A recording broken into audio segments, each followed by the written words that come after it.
حکم یہ ہے۔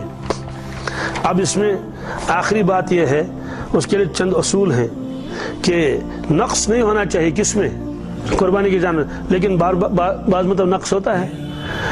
کان میں سوراخ ہے چل جائے گا، کان میں اوپر سے نیچے ایسے چیر کے کان، دو کان ہو گئے کیا، لیکن دونوں موجود ہیں، منشیس تور دتمت، تو یہ بھی چل جائے گا۔ اور اگر 1/4 کٹا ہوا ہے تب بھی چل جائے گا، نیچے کاٹتے ہیں نا کان۔ اگر 1/4 سے زیادہ کٹا ہے، 1/3 کٹا ہے، اب یہ کہا جائے گا یہ اب جائز نہیں ہے، یہ نقص سمجھا جائے گا، بڑا والا نقص۔ اور اگر کان ہے ہی نہیں، کان ہے ہی نہیں تو یہ بھی نہیں لگے گا، کیونکہ اس کا ایک عضو ہی نہیں ہے، تو کان تو مستقل ایک عضو سمجھا جاتا ہے۔ اور اگر چھوٹے چھوٹے ہیں چھوٹے چھوٹے چل جائے گا۔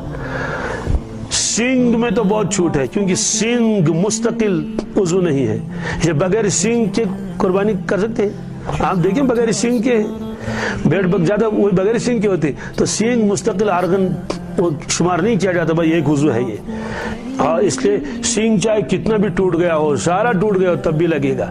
البتہ اگر سینگ جڑ سے نکلا ہے، کس سے، جیسے ڈوزر آ جاتا ہے اور کسی درخت کو جڑ سے نکالتا ہے تو وہ زمین بھی نکالتا ہے، وہاں گڑھا بھی ہو جاتا ہے، اگر ایسی شکل ہے تب تو اس گڑھے کی وجہ سے وہ جو جڑوں سے کے ساتھ وہ نکل آیا، تب اس کی وجہ سے وہ نہیں لگے گا، باقی چاہے وہ کتنا بھی ٹوٹا ہوا ہو سینگ، اس پہ کوئی پرواہ نہیں ہے۔ آنکھ کے بارے میں تو یہ کہ اندازہ لگ جائے کہ روشنی نہیں ہے تو نہیں لگے گا۔ زبان کے بارے میں تو بہرحال تو پتہ ہی چل جائے گا دور سے کہ وہ گھاس کھاتا ہے یا نہیں کھا پاتا ہے، دشواری ہوتی ہے، کچھ بھی نہیں کھا پاتا ہے، پانی وغیرہ پیتا ہے، اور اس طرح سے جو لکوڈ چیز اس کو دے دی جائے لیکن گھاس کھا نہیں پاتا ہے، زبان کٹ گئی ہے تو اس کی قربانی جائز نہیں۔ دانتوں کے بارے میں تو بہت چھوٹ ہے، کتنا کہ بھائی 50-50 نہیں ہونا چاہیے، 50-50 کہ آدھے گر گئے آدھے موجود ہیں، نہیں، آدھے سے زیادہ موجود ہونے چاہیے، آدھے سے کم گر گئے ہوں، چاہے 1/4 گرے ہوں، 1/3 گرے ہوں تب بھی چل جائے گا۔ دم کا بھی یہ حکم ہے، 1/4 معاف ہے، 1/3 معاف نہیں ہے۔ ٹانگ کا بھی یہی حکم ہے، ایک والی ٹانگ ٹوٹ گئی ہے لیکن وہ زمین پر سہارا اس کا لے رہا ہے اور چل رہا ہے، لگ جائے گا، لیکن اگر بالکل سہارا نہیں لے رہا ہے اور اس کو گھسیٹ کے اس ٹانگ کو لے جا رہا ہے تو اس کی جائز نہیں۔ تھن کے بارے میں حکم یہ ہے، ایک تھن خراب ہو گیا بکری کا نہیں لگے گی، کیوں بکری کے 2 ہی تھن ہوتے ہیں نا، اور بھینس کے گائے کے 4 تھن ہوتے ہیں، 4 میں سے ایک خراب ہو گیا لگ جائے گا، کیونکہ 1/4 ہی ہے۔ گابن، شکمدار یساش، اگر قریب الولادت ہے تو مکروہ ہے، اس کو ذبح نہیں کرنا ہے۔ قریب الولادت کا مطلب ہے بس یہی 15 دن اور 20 دن اور مہینے کے آس پاس، بس یہ ہے بھائی آپ اس کو ذبح مت کرو، رکھو اور دوسرا جانور اس کے بدلے میں لاؤ۔ لیکن اگر معلوم ہے ابھی تو اس کے 4 مہینے باقی ہیں، 3 مہینے باقی ہیں، تو اس کو قربان کر سکتے ہیں۔ اب سوال ہے کہ جب اس کو ذبح کر لیا اس کے پیٹ میں تو بچہ ہے، اس کا کیا ہوگا؟ اگر وہ زندہ ہے تو اس کو بھی ذبح کریں گے، اس لیے کہ وہ الگ جان ہے، یہ الگ جان ہے، اور اگر وہ مر چکا ہے تب تک تو خود مردہ ہے، اس کو پھینک دینا ہے، اس کو استعمال نہیں کر سکتے۔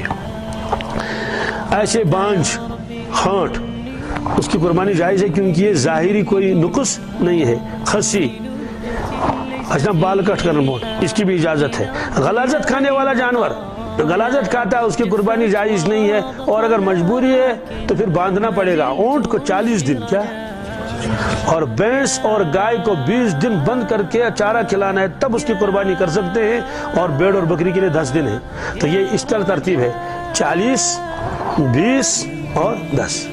اونٹ کو 40 ہے، اور اونٹ کے جو شرط بھی دوسرا ہے، اونٹ کے لیے ضروری 5 سال کا ہو، کتنا، 4 سال کا اونٹ نہیں لگے گا۔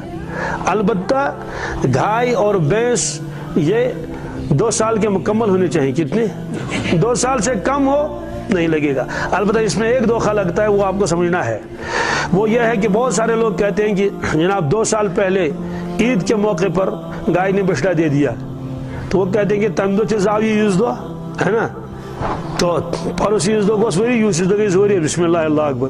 فقہاء کرام مانتے ہی نہیں، تو کیوں کہتے ہیں کہ جو بچڑا پہلی تاریخ کو پیدا ہوا ہو کسی بھی مہینے میں، تو مہینے گننے ہیں 24، کتنے، تو 24 مہینے سارے 30 کی تو نہیں آئیں گے، کچھ 29 کے بھی آئیں گے، کچھ 30 کے بھی آئیں گے چاند کے حساب سے، تو اس اعتبار سے 2 سال پورے کرنے ہیں 24 مہینے. لیکن اگر وہ 10 تاریخ کو، 8 تاریخ کو، 9 تاریخ کو، 11 تاریخ کو درمیان میں وہ پیدا ہوا ہو بچڑا، تو اب دن گننے پڑیں گے 720. کیا 360 ایک سال کے، 360 ایک سال کے، بلکہ ہر مہینہ 30 دن کا شمار لینا پڑے گا.